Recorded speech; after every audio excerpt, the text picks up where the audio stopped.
Hello, this is Tony Hiller from RealClimateScience.com. This was the lead story in the New York Times 50 years ago today. Cars waiting for gasoline line the sides of Route 4, Englewood, New Jersey. Of 9 fuel stations in the photograph, only 2 were open. Arab oil states helped us reduce our carbon footprint by cutting off the supply of oil. And their strategy must have worked because also 50 years ago this week, The Guardian reported space satellites show new ice age coming fast. Worldwide and rapid trends towards a mini ice age are emerging from the first long-term analyses of satellite weather pictures. Snow and ice cover of the Earth increased by 12% during 1967 to 1972. This appears to be in keeping with other long-term climatic changes, all of which suggest that after reaching a climax of warmth between 1935 and 1956, world average temperatures are now falling. Also this week, 50 years ago, Brisbane was flooded with 32 inches of rain during January. A few weeks later in 1974, the U.S. had its worst tornado outbreak with 148 tornadoes in 24 hours. Australia had their largest bushfires that year, about 10 times as much burn acreage as in the 2019 season. During June 1974, Phoenix had 18 consecutive days over 110 degrees, which was their record until last summer. During September 1974, the 4th deadliest Atlantic hurricane struck the Honduras. Drought and famine in Bangladesh 50 years ago killed more than 1 million people. Britain had their longest drought from 1971 to 1974 and their most severe drought from 1975 to 1976.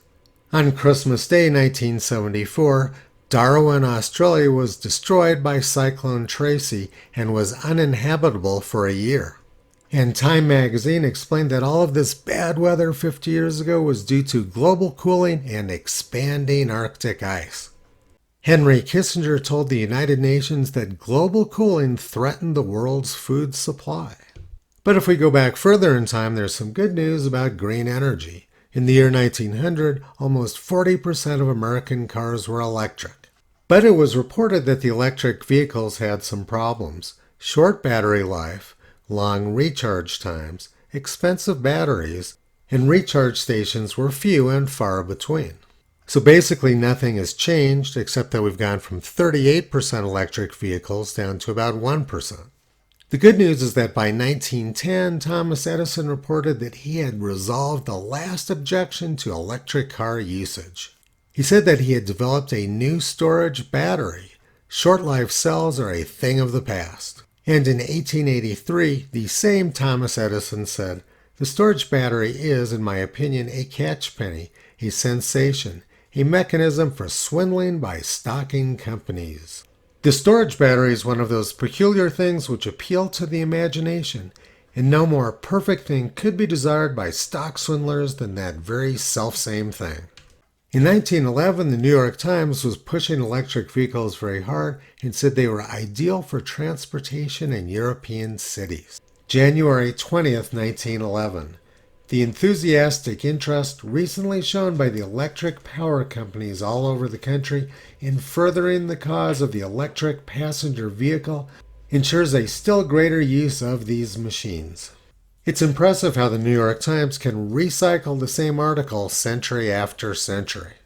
The New York Times also reported in January 1911, "Coal and wood will disappear from the earth. Coal already is dwindling alarmingly, and the most ambitious efforts of the foresters will not forestall the final obliteration of the forests. By means of a simple windmill, power could be produced which would keep the homes of the far northwest at a uniform temperature of 70 degrees Fahrenheit, even in the deadliest cold weather." The green energy scam has been going on for more than 110 years with just about the same rhetoric.